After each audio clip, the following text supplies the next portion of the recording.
ఒక శకం ముగిసింది. ఒక మహానాయకుడు మోషే ఇక లేరు. 40 ఏళ్ళు. అవును, 40 ఏళ్లుగా ఒక ప్రజను, ఒక జాతినే నడిపించిన వ్యక్తి అస్తమించాడు. మరి అలాంటి సమయంలో ఆ జాతి భవిష్యత్తేమిటి? ఆ శూన్యం చాలా పెద్దది. ఆ ఏర్పడిన శూన్యంలో, ఆ అనిశ్చితిలో మరి తర్వాతి అడుగు ఎలా ఉంటుంది? ఈరోజు మనం సరిగ్గా అలాంటి ఒక కీలకమైన ఘట్టాన్ని, ఒక అధికార మార్పిడిని పరిశీలించబోతున్నాం. యెహోషువ గ్రంథం మొదటి అధ్యాయం. అవును, దీని ఆధారంగా ఒక కొత్త నాయకుడికి ఎలాంటి ఆదేశాలందాయి, ప్రజలు ఎలా స్పందించారు, ఇంకా ముఖ్యంగా ఆ ఆదేశాల్లో నాయకత్వానికి సంబంధించి మనకి ఇప్పటికీ పనికొచ్చే సూత్రాలేమైనా ఉన్నాయా అనే విషయాలను లోతుగా చర్చిద్దాం. ఇక్కడ మనం చూసేది అంటే కేవలం ఒక వ్యక్తి స్థానంలోకి ఇంకొక వ్యక్తి రావడం మాత్రమే కాదు. నిజమే. ఇది ఒక తరం నుండి ఇంకో తరానికి బాధ్యతలను, ఒక దార్శనికతను అప్పగించడం. ఒక్కసారి ఆలోచించండి, యెహోషువ ఎప్పుడూ మోషేకు సహాయకుడిగానే ఉన్నాడు. ఆయన నీడలోనే పెరిగాడు. రైట్, అసిస్టెంట్ రోల్లోనే ఉన్నాడు. అవును. ఇప్పుడు అకస్మాత్తుగా లక్షలాది మంది ప్రజలను ఒక వాగ్దాన దేశంలోకి నడిపించాల్సిన భరవైన బాధ్యత అతని భుజాలపై పడింది. మ్మ్. ఈ సమయంలో దేవుని నుండి అతనికి అందిన ఆ సందేశం, అది అతని నాయకత్వానికి పునాది ఎలా వేసిందో, ఒక జాతి ప్రయాణానికి నాంది ఎలా పలికిందో చూద్దాం. మోషే శకం ముగిసింది, సరే. కాని ఆ తర్వాత దేవుని మొదటి మాటేమిటి? ఆ నిశ్శబ్దాన్ని ఛేదిస్తూ యెహోషువాకు అందిన మొదటి ఆదేశం. అది చాలా సూటిగా, స్పష్టంగా ఉంది. ఏమాత్రం సందేహం లేకుండా, నా సేవకుడైన మోషే చనిపోయాడు, కాబట్టి నీవు లేచి ఈ ప్రజలందరితో కలిసి ఈ యొర్దాను నది దాటి నేను ఇజ్రాయేలీయులకిస్తున్న దేశానికి వెళ్ళండి. ఇందులో నాకు 2 విషయాలు కనిపిస్తున్నాయి. చెప్పండి. 1, గతాన్ని అంగీకరించడం. మోషే శకం ముగిసింది, దాన్ని పట్టుకుని వెళ్లాడద్దు. 2, వెంటనే భవిష్యత్తు వైపు చూడటం. లేచి నది దాటు. అవును, దుఃఖించడానికి సమయం లేదు. అంతే, కార్యాచరణకు దిగాల్సిన తరుణం ఆసన్నమైంది అన్నట్లుగా ఉంది. మీరు చెప్పిన దానికి ఒకటి జోడించాలనుకుంటున్నాను. ఆ ఆదేశం తర్వాత వెంటనే ఒక గొప్ప వాగ్దానం కూడా ఉంది. అవును. ఆ వాగ్దానం ఎంత విశాలమైనదో చూడండి. నేను మోషేతో చెప్పినట్లు మీరు అడుగుపెట్టు ప్రతి స్థలాన్ని మీకిస్తున్నాను అని చెప్పి ఆ దేశం యొక్క సరిహద్దులను కూడా స్పష్టంగా వివరిస్తున్నాడు. సరిహద్దులు కూడానా? అవును, అరణ్యం నుండి లెబానోను వరకు, యూఫ్రటీస్ మహానది నుండి పడమటి మహాసముద్రం వరకు. ఇది ఏదో గాలిలో చెప్పిన మాట కాదు. ఓ, ఇది ఒక స్పష్టమైన భౌగోళికమైన వారసత్వం ఆనాటి ప్రజలకు. అంటే భూమి లేనివాళ్లుగా ఉన్నవారికి ఈ సరిహద్దులు వింటుంటే వారి మనస్సుల్లో ఒక చిత్రం, ఒక ఆశ ఏర్పడి ఉంటాయి. అది వాళ్లను ముందుకు నడిపించే ఇంధనంలా పనిచేస్తుంది. భౌగోళిక వాగ్దానం సరే, కానీ ఒక కొత్త నాయకుడిగా యెహోషువ మానసిక పరిస్థితి గురించి ఆలోచిస్తే నాకు చాలా ఆసక్తిగా ఉంది. మోషే అంతటి గొప్ప నాయకుడి స్థానంలోకి వస్తున్నాడు. ప్రజలు ప్రతిదానికీ తనను మోషేతో పోలుస్తారు. ఖచ్చితంగా పోలుస్తారు. ఒక రకమైన ఇంపాస్టర్ సిండ్రోమ్ కూడా ఉండే అవకాశముంది. నేను మోషే అంతటి వాడిని కాను, నేను చెయ్యగలనా అనే సందేహం ఉంటుంది. నిజమే. అలాంటి పరిస్థితుల్లో దేవుడు అతనికిచ్చిన వ్యక్తిగత భరోసా అది చాలా శక్తివంతమైనది.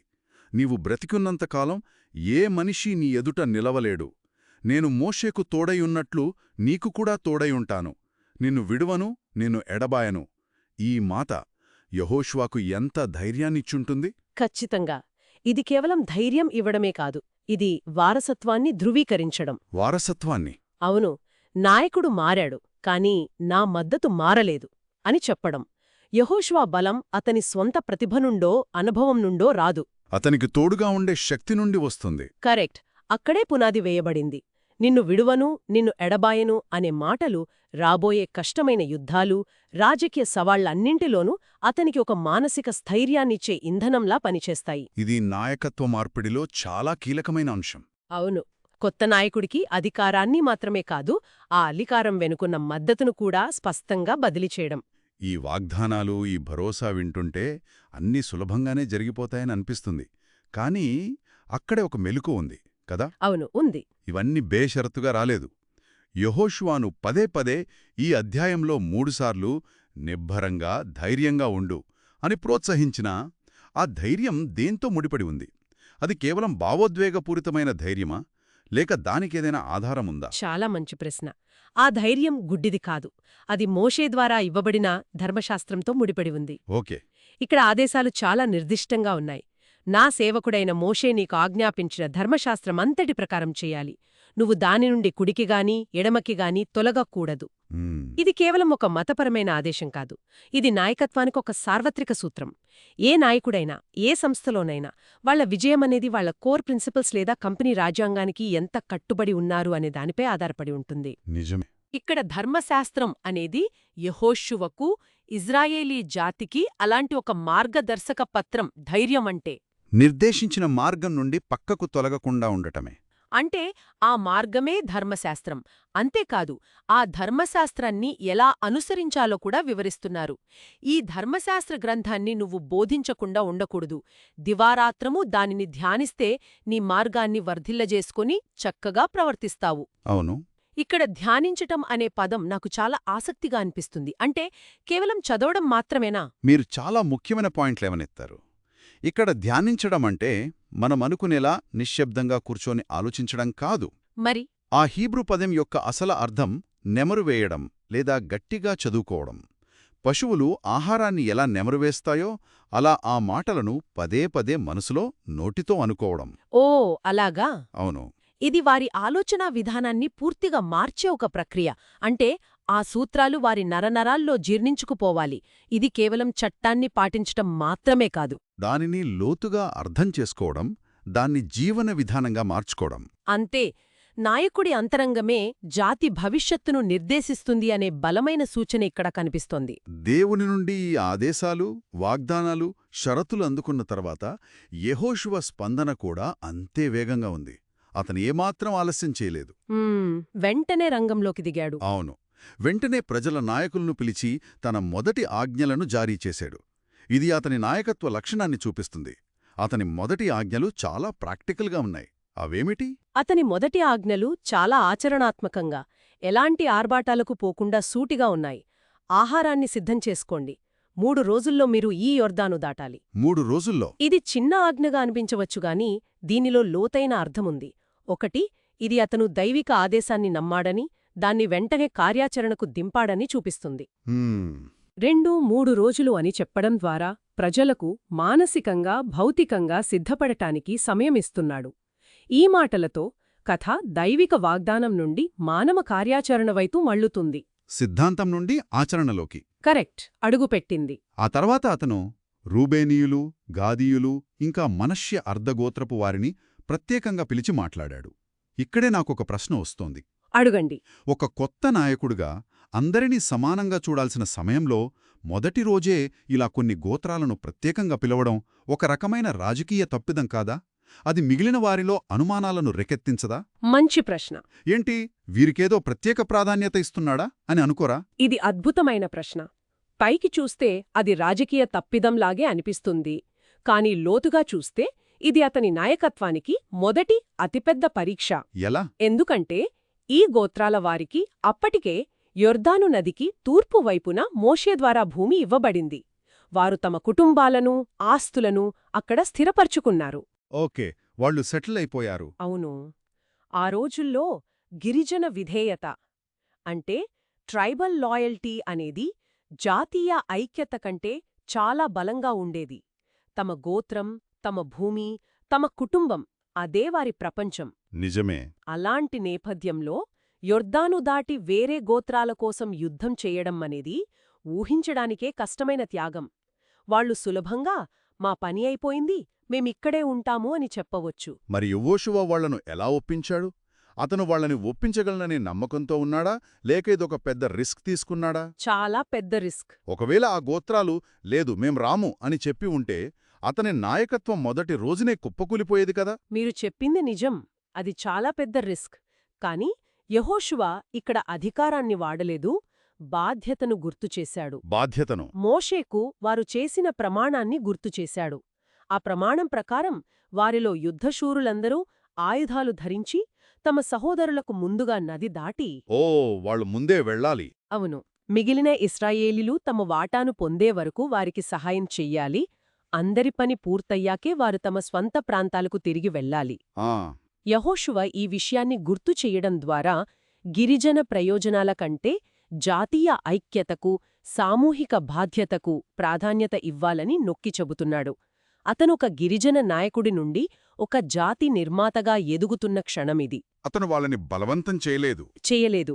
వారి గౌరవాన్ని, వారి మాటను నిలబెట్టుకోమని కోరాడు. ఇది చాలా పెద్ద సవాలు. కొత్త నాయకుడు మొదట ఆజ్ఞ ఇంత కఠినంగా ఉంది. మీ కుటుంబాలను ఆస్తులను వదిలి మా కోసం యుద్ధానికి రండి అని అడుగుతున్నాడు. దీనికి ఆ ప్రజలు, ముఖ్యంగా 2.5 గోత్రాలవారు ఎలా స్పందించారు? ఆశ్చర్యకరంగా వారి ప్రతిస్పందన ఏకగ్రీవంగా, చాలా బలంగా ఉంది. నిజంగానా? వారు ఎలాంటి సందేహం వ్యక్తం చెయ్యలేదు. నీవు మాకు ఆజ్ఞాపించినదంతా మేమూ చేస్తాం, నువ్వు మమ్మల్ని ఎక్కడికి పంపితే అక్కడికి పోతాం అని బదులిచ్చారు. వావ్! ఇది యెహోషువ నాయకత్వాన్ని వారు పూర్తిగా అంగీకరించారని చూపిస్తోంది. అంతకంటే ముఖ్యంగా వారు యెహోషువను మోషేతో పోల్చుతూ ఇలా అన్నారు: మోషే చెప్పిన ప్రతి మాట మేము విన్నట్లు నీ మాట వింటాము. ఆ పోలిక! అవును, ఒక కొత్త నాయకుడికి, ముఖ్యంగా మోషేలాంటి దిగ్గజం తర్వాత వచ్చిన వ్యక్తికి ఇంతకంటే పెద్ద గౌరవం ఏముంటుంది? నిజమే. మోషేతో పోల్చడమంటే వారు అతని అధికారాన్ని పూర్తిగా అంగీకరించినట్టే. అయితే వారి మాటల్లో కేవలం విధేయత మాత్రమే కాదు, ఒక ఆశీర్వాదం, దాంతోపాటే ఒక కఠినమైన హెచ్చరిక కూడా ఉన్నాయి. అవును, గమనించారా? నీ దేవుడైన యెహోవా మోషేకు తోడైయున్నట్లు నీకు కూడా తోడైయుండునుగాక అని ఆశీర్వదించారు. అదే సమయంలో నీమీద తిరగబడి నీ మాట వినని వారందరూ మరణశిక్ష పొందుతారు అని ఒక కఠినమైన నిబంధనను వారే ప్రతిపాదించారు. ఆ ఇది ఒక రకంగా కొత్త మేనేజర్కి టీమిచ్చే రెస్పాన్స్ లాంటిది. సరే, మేం మీ మాట వింటాం, కానీ పాత మేనేజర్లాగే మీరు కూడా మాకు అండగా ఉండాలి, లేకపోతే కష్టం అన్నట్టుగా అనిపించిందినాడు. సరిగ్గా అదే. ఇది గుడ్డి విధేయత కాదు, ఇది ఒక ఒప్పందం. ఒప్పందం. వారు తమ విధేయతను ప్రకటిస్తూనే యెహోషువను కూడా దైవిక ప్రమాణాలకు జవాబుదారీగా ఉంచుతున్నారు. దేవుడు నీకు తోడుగా ఉన్నంతవరకే మా మద్దతు అని పరోక్షంగా చెబుతున్నారు. హ్మ్. ఇంకా ఆశ్చర్యకరమైన విషయమేమిటంటే, వాళ్లు తమ సంభాషణను ముగిస్తూ చెప్పిన మాటలు. ఏంటవి? వారు దేవుడు యెహోషువతో చెప్పిన మాటలనే మళ్ళీ అతన్తో అంటున్నారు. నీవు నిబ్బరంగా ఉండి ధైర్యం తెచ్చుకోవాలి. ఓ, ప్రజలే నాయకుడితో ఆ మాట అంటున్నారా? అవును, ఒక్క క్షణం ఆలోచించండి. మొదట దేవుడు తన నాయకుడికి ధైర్యం చెప్పాడు. ఇప్పుడు అదే మాటను ప్రజలు తమ నాయకుడికి చెబుతున్నారు. అద్భుతం. ఇది ఆదేశం, అంగీకారం మరియు నిబద్ధత యొక్క పూర్తి వలయాన్ని చూపిస్తుంది. ఇది కేవలం పైనుండి వచ్చిన ఆజ్ఞగా మిగిలిపోలేదు. ప్రజల హృదయాల్లోకి వెళ్లి వారి మాటగా మారి తిరిగి నాయకుడికే బలాన్నిచ్చే శక్తిగా మారింది. అద్భుతం. ఒక నాయకుడు, ప్రజలు ఇంతగా ఏకతాకిపైకి రావడం నిజంగా గొప్ప విషయం. మనం ఎన్నోసార్లు చూశాం చరిత్రలో, రాజకీయాల్లో, చివరికి మన ఆఫీసుల్లో కూడా. అవును, ఒక నాయకుడు వెళ్ళిపోయినప్పుడు ఆ స్థానాన్ని భర్తీ చేయడం ఎంత కష్టమో. ఈ మార్పు ఇంత సజావుగా జరగడం నిజంగా అసాధారణం. కాబట్టి మొత్తం ఈ అధ్యాయం నుండి మనం నేర్చుకోవాల్సిన ముఖ్యమైన పాఠాలేమిటి? ప్రధానంగా 2 విషయాలున్నాయి. మొదటిది, ఒక నాయకుడి విజయం కేవలం అతని ప్రతిభ మీద ఆధారపడి ఉండదు. మరి దేనిమీద? అది ఒక నిర్దిష్టమైన మార్గదర్శక సూత్రాలకు, ఇక్కడైతే ధర్మశాస్త్రానికి కట్టుబడి ఉండటంపై ఆధారపడి ఉంటుంది. ఆ అంతర్గత క్రమశిక్షణే బాహ్య విజయానికి పునాది. రైట్. రెండవది? రెండవది ప్రజల పాత్ర. వారు కేవలం అనుచరులు కాదు, వారు తమ నాయకుడికి మద్దతిస్తూనే అతడిని ఉన్నత ప్రమాణాలకు జవాబుదారీగా ఉంచుతున్నారు. ఓకే. ఇది నాయకుడికి, ప్రజలకు మధ్య ఉండాల్సిన ఆరోగ్యకరమైన సంబంధాన్ని చూపిస్తుంది. ఈ రెండూ కలిసి రాబోయే సవాళ్లకు, కనాను దేశాన్ని జయించే ప్రయాణానికి ఒక బలమైన వేదికను సిద్ధం చేశాయి. చివరిగా ప్రజలు యెహోషువతో ధైర్యంగా ఉండు అని చెప్పడం, అది చాలా శక్తివంతమైన క్షణమని నాకనిపిస్తుంది. అవును, నాయకుడు ఒంటరివాడు కాదు, ప్రజల మద్దతు అతని వెనక ఉంది అనే భరోసాను అదిస్తుంది. అదిగపై కేవలం పైనుండి వచ్చిన ఆదేశం కాదు, అది అందరూ పంచుకున్న ఒక సామూహిక బాధ్యతగా, ఒకరికొకరు ఇచ్చుకునే ధైర్యంగా మారింది. అవును. మొత్తం ఈ అధ్యాయాన్ని ముగించే ముందు ఒక ఆలోచనను ఇక్కడ వదిలివెళ్దాం.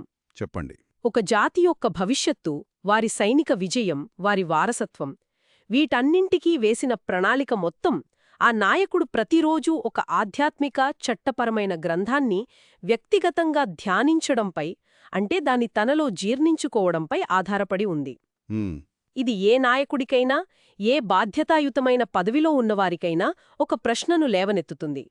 వారి నిర్ణయాలను ఏ పునాది సూత్రాలు లేదా గ్రంథాలు నడిపిస్తున్నాయి?